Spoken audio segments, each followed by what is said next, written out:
Rodelito sa Rodelia. Salamat. Binigyan mo ako ng number ni Rodelito. Nanghingi ako ka mo. Sige. Kaya lang mo siya. Sige ho. Mataas din pala yung ceiling, ano.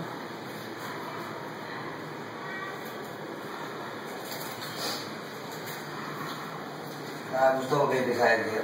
Oo, kasi maliit. Ano ba magawa dito? Maliit lang, tsaka na-maximize talaga. So, kailangan ko yung ganito.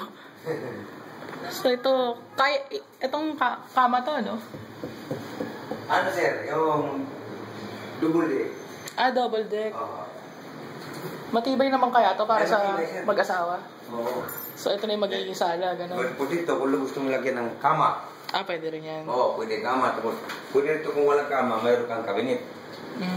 Ito, depende sa sa salisay nila. Mapapag-usapan nila. Oo.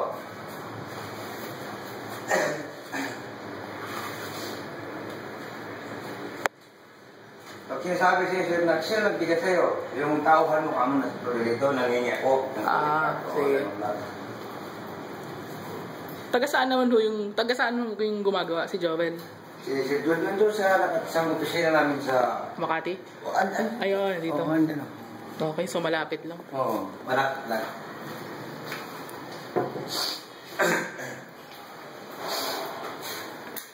Ganda naman. Dito siya, sa ceiling ko. Sa ceiling, tapos acrylic. Ilaw. Oo nga, no?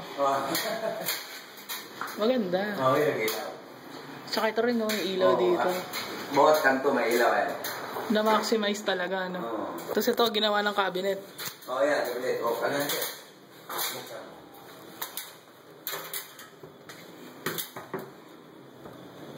Yan, nilitas mo ito.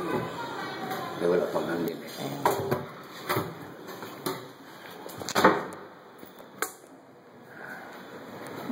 Pwede. Malalim. Marami kang malalagay dito. Pero bakit yun? Maganda. Pipinturahan pa ho to. O puti talaga yung gusto ng may-ari? Puti yung gusto ng may-ari? Ito ang ganda. Ano talaga ng TV? Patawan ng TV. Shell. Ang galing. Kaso paano ho yung ref nun? Baka maliit na lang, no? Dipindi sa ano niya. Sasundin sa manibusyo, gagawin ka, tapos sabihin mo na, ay, ganito na lang sir. Gawin, order mo, kung ayaw mong gano'n. Sige.